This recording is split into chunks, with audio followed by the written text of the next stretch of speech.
Baik, di sini saya dan teman sudah uh, sepakat untuk memakai jurnal ini. Menjudul Indicator of the Ambient-to-Material Literature for Discussion-Based Detection of Correlates to Causing Microfluidic Paper-Based Analytic Defense.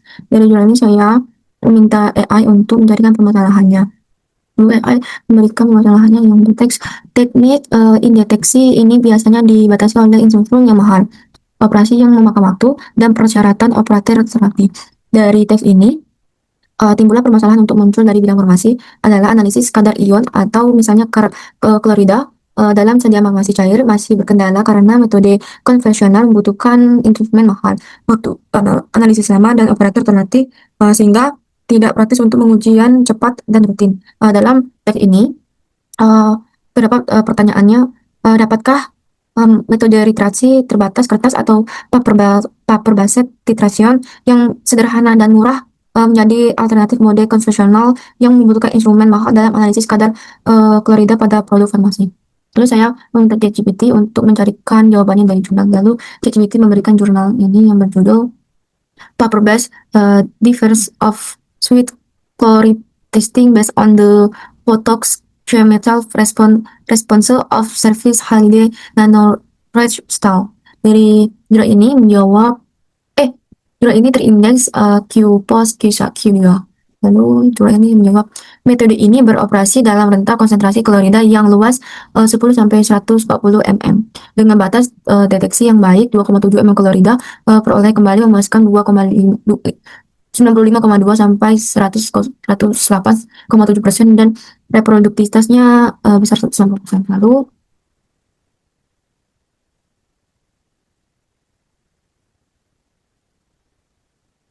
di halaman 10 terdapat perolehan kembali yang terukur dalam sampel hasil berada di antara 95,2 dan 108,7% yang mengindikasikan keakuratan pengujian yang baik.